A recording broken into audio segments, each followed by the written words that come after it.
वक्त हम लोग जंतर मंतर पे हैं और हमारे साथ विधायक संजीव जाची हमारे साथ मौजूद है। हम जानते हैं सर, पोस्टर नहीं तो ये बवाल हो गया है सर। मुझे लगता है देश के प्रधानमंत्री कहते थे उनका 56 इंच का सीना है और 56 इंच के पोस्टर से घबरा गए। तो अगर इतनी घबराहट है तो इसका मतलब दाल में कुछ काला है। उनको लगता है कि जनता अब उनकी जितनी भी अदानी इसी दोस्ती थी उसके बारे में जनता को जानकारी मिल गई है। आज देखिए मोदी अदानी भाई भाई, संजय भाई कहते हैं देश बेच के खाए मलाई। आज अदानी हजारों करोड़ यहाँ के लोगों का गटक गया, उसकी जांच नहीं, जो प्रधानमंत्री से दोस्ती है। तो मुझे लगता है आज शहीद आजम भगत सिंह के शहीदी दिवस है। ये माकूल समय है कि आज हमने पोस्टर लगाए हैं कि मोदी हटाओ देश बचाओ। ये देश बचाना बहुत जरूरी है क्योंकि आज मोदी अदानी जी की दोस्ती देश पे भारी पड़ रहा है। आज अदानी को जो मर्जी कर सकता है, लूट सकता है, बर्बाद कर सकता है, उस पर कोई जांच नहीं होने वाली। तो अगर कोई व्यापारी के हाथ में देश का बागडोर आ जाए तो वो तो व्यापारी तो प्रॉफिट और लॉस के लिए काम करता है, उसको वेलफेयर से क्या मतलब। तो इसका मतलब अब देश संकट में है। तो मुझे लगता है माकूल समय है कि इस कैंपेन को जंतर मंतर से लेकर पूरे देश में ले जाया जाए। आज इसका आगाज कर रहे हैं। भ्रष्टाचार में लिप्त है आम आदमी पार्टी, कह रहे हैं मनीष सिसोदिया भी अंदर हो गए, सत्येंद्र जैन भी अंदर हो गए। जिस मॉडल को लेके आए दोनों मॉडल का मंत्री अंदर हो गए। अच्छा, हम भी पूछ रहे हैं कि भ्रष्टाचार क्या है। 10-12 महीने से जैन साहब को बंद किए हुए हैं। अगर मैं किसी को भी पूछूं कि क्या भ्रष्टाचार है बताओ, ना जनता बता पाई है ना एजेंसी बता पा रही है। 2010 का केस है, 13 साल हो गए। ये उनकी ईडी सीबीआई ये नहीं बता पा रही है भ्रष्टाचार क्या है। छापा मार लिया हर जगह, एक अठन्नी नहीं मिला। मनीष जी को इनके 800 ऑफिसर 500 जगह छापा मार करके एक अठन्नी नहीं निकाल पाई।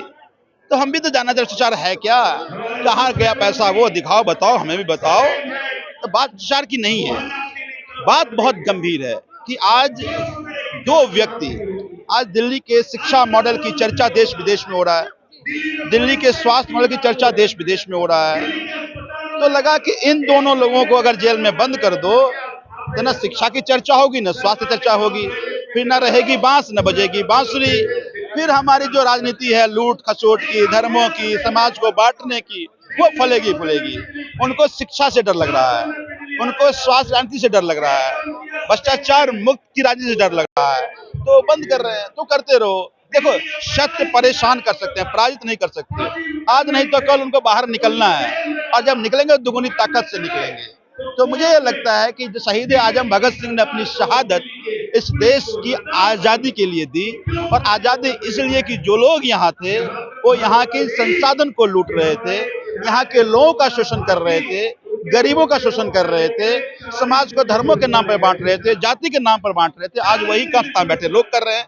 तो मुझे लगता है कि आज के दिन हम सबको शपथ लेना पड़ेगा कि अब जाति की नहीं, धर्म की नहीं, जो इस देश के 130 करोड़ लोगों के लिए काम करेगा उस देश को उस राजनीति की जरूरत है। नहीं तभी तो हम इकट्ठा हैं, कुछ भी अच्छा नहीं हो रहा।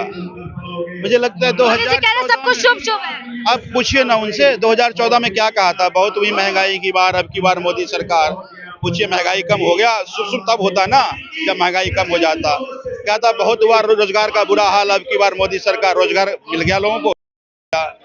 भ्रष्टाचार देखिए कहाँ है। तो जितने 2014 के वादे केवल निकाल लीजिए आप, 10 साल में वादा वहीं का वहीं, उससे आगे चला गया। महंगाई 2014 से तुलना कीजिए तो 400 की गैस 1200 में पहुंच गया। आज बेरोजगारी देखिए तो बेरोजगारी सबसे ज्यादा 45 साल से ज्यादा बेरोजगारी देश में है। तो इसका मतलब शुभ तो कुछ नहीं है ना। इसलिए तुम कह रहे हैं कि मोदी हटाओ देश बचाओ। 24 के लिए क्या कुछ तैयारी है सर? अकेले मोर्चा संभालेंगे केजरीवाल? देखिए, सब पार्टी अलग थलग हो रहे हैं सर, सब अलग अलग हो रहे हैं, सबके अपने एजेंडे हैं। अरविंद केजरीवाल जी का एजेंडा है कि 130 करोड़ लोगों को कैसे आगे बढ़ाएं। वो अच्छी शिक्षा से हो सकती है, वो अच्छे स्वास्थ्य की सुविधा से हो सकती है, रोजगार के अवसर देने से लगता है। और जो 130 करोड़ लोगों को उम्मीद जिसमें दिखेगा वो देश का नेता बनेगा। तो अरविंद केजरीवाल कहते हैं हमें स्कूल बनाने आता है, हमें अच्छा अस्पताल बनाने आता है, हमें रोजगार देने आता है, हम उसके लिए काम कर रहे हैं। 24 में जो उम्मीदें बनेगी जनता उसको चुनेगी। पढ़े लिखे प्रधानमंत्री तो पढ़े लिखे हैं, केजरीवाल कहते हैं पढ़े लिखे नहीं है। अब मैं तो खुद ही प्रधानमंत्री कहते हैं, आपने देखा है ना वीडियो, उन्हें क्या कहा कि लोग कहते हैं कि पढ़े लिखे लोग आगे बढ़ते, मैं तो पढ़ा लिखा नहीं हूँ। तो जरूरी नहीं है पढ़ा लिखा लोग ही केवल आगे बढ़ते, खुद कह रहे हैं, मैं दोहरे कह रहा हूँ।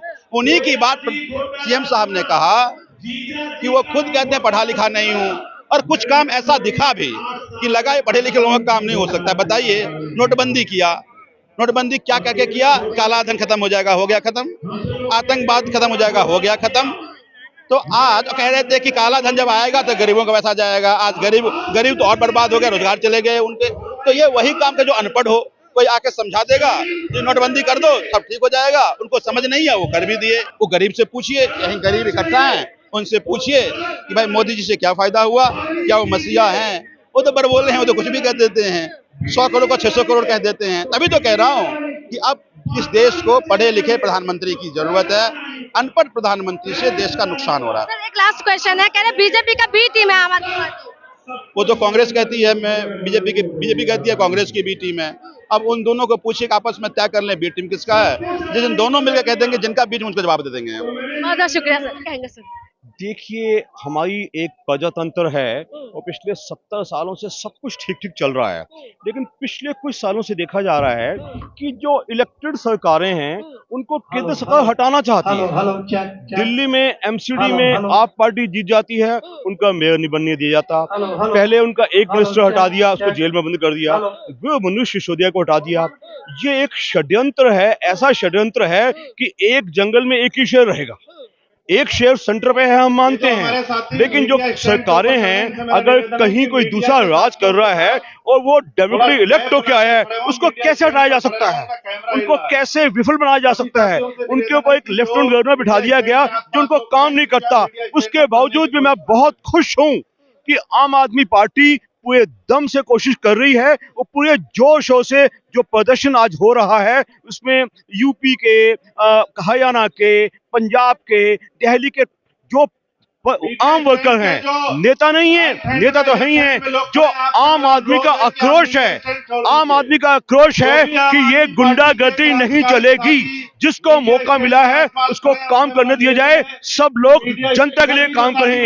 एक आदमी सेंटर पे बैठा सब पे तानाशाही नहीं कर सकता, और हम सब इसका सख्ती से विरोध करते हैं। और हम चाहते हैं ये मैसेज पूरे हिंदुस्तान में जाए, न केवल हिंदुस्तान में जाए, पूरी दुनिया में जाए।